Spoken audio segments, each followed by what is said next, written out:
Hello, everybody.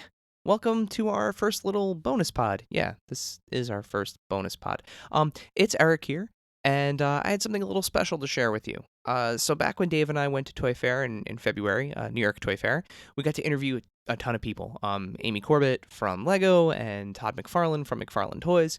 But one of those interviews that we didn't include in our Toy Fair recap episode was with somebody super special that Spin Master had out. So at their booth, right outside, they had the world's fastest Etch-A-Sketch artist. His name is Christoph Brown. He goes by the Amazing Etch Man on Instagram, and that's kind of his superhero name.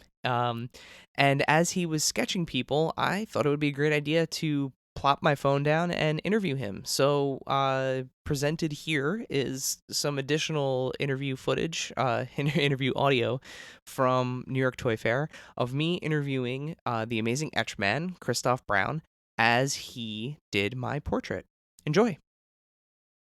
We'll do a little interview style while you draw. Okay, great. So you said that you started in 2002? Mm-hmm. Well, actually, I started earlier than that, but I knew that I could do it as a career in 2002.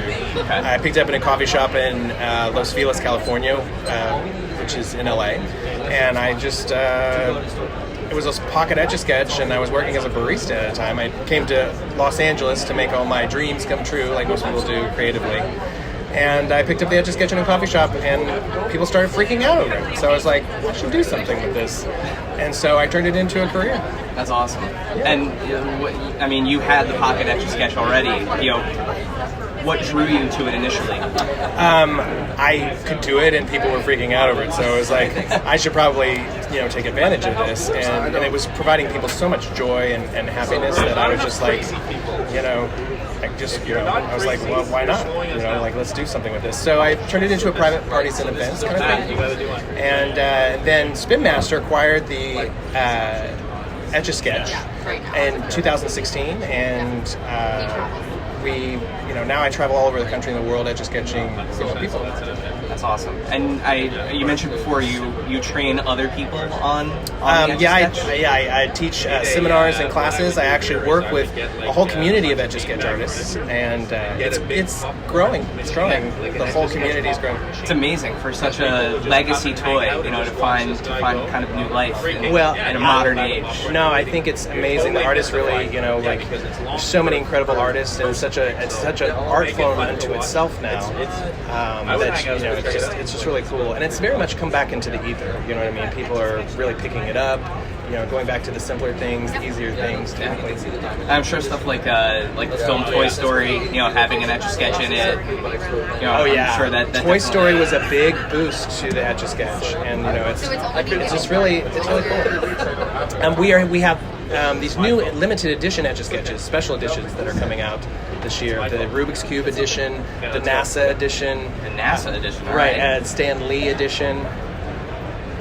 And what's special about those? Other than are they just Etch-A-Sketches with a special casing, or? Yeah, they have a special casing, and they're themed out to the actual thing. And they actually, Princess Etch-A-Sketch and myself did decals. Okay. I did the decal for the 60th anniversary limited edition Etch-A-Sketch, and then Princess Etch-A-Sketch did drawings for in collaboration for Stan Lee. She did Stan Lee's signature, and she did the Monopoly edition and the Rubik's Cube edition. That's awesome. So it's these new editions are really cool. The people in the Etch-A-Sketch community are really excited to get these Etch-A-Sketches. So that's great. And you also mentioned before you have a record.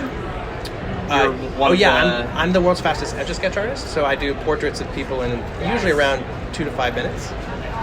But I broke my own record online. You can see it. I sang Stevie Wonder's Superstition while Etch-A-Sketching Stevie Wonder in 90 seconds. That's incredible. Yeah, so you can check that out on YouTube.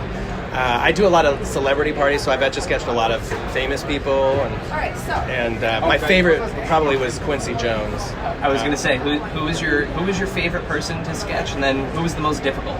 Well, I think Quincy Jones was one of my favorites. Paul Rudd and I actually had an etch-off we were at a premiere, and he loves the Etch-A-Sketch, and he actually was like, I love the Etch-A-Sketch, and he's actually a pretty good Etch-A-Sketch artist. I still have his Etch-A-Sketch that he did of me. Now, once you have a portrait, obviously, we're going to shake this and erase it once you're done so that it's somebody else's turn. But is there a way to, permanently preserve? So that's what my company does. We actually preserve the Etch-A-Sketch, not to erase. So when I go to a private party event, I usually do it on pocket Etch-A-Sketches, which it gives me a minute to compose. So, so we just do one person after the other, and then we glue down the knobs. We've already pre-drained all the graphite out of the mechanism, so I have one shot to draw on it. And then we just do one after the other. When I get into a zone, I usually can get it down to about a minute per drawing. Yeah, this is definitely the strangest interview I've ever given, because I'm watching myself be drawn on an Etch-A-Sketch while I'm talking to you, which is incredible. Right. And like I said, I'm actually doing a large size, so the detailing is not. But when I do it on a pocket, I can get much more detailing because it's a smaller surface area. So we're going to play this soundbite on our podcast. Tell our audience where they can find you.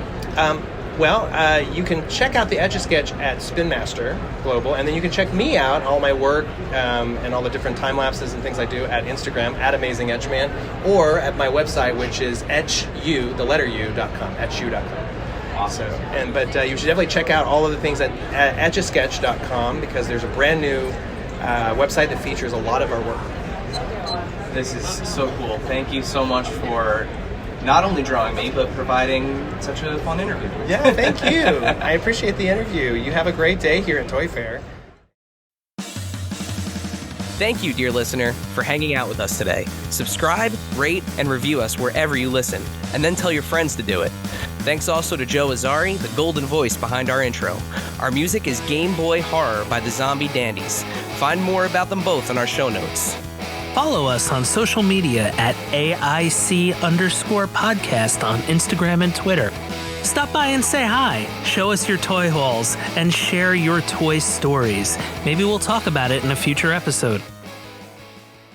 Don't try this at home. Void where prohibited and some assembly required. Each sold separately, not a flying toy. Consult a physician if your toy run exceeds more than 4 hours.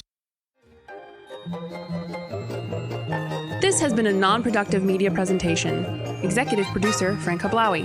This program and many others like it on the Non-Productive Network is distributed under a Creative Commons Attribution Non-Commercial No Derivatives license. Please share it, but ask before trying to change it or sell it. For more information, visit non-productive.com.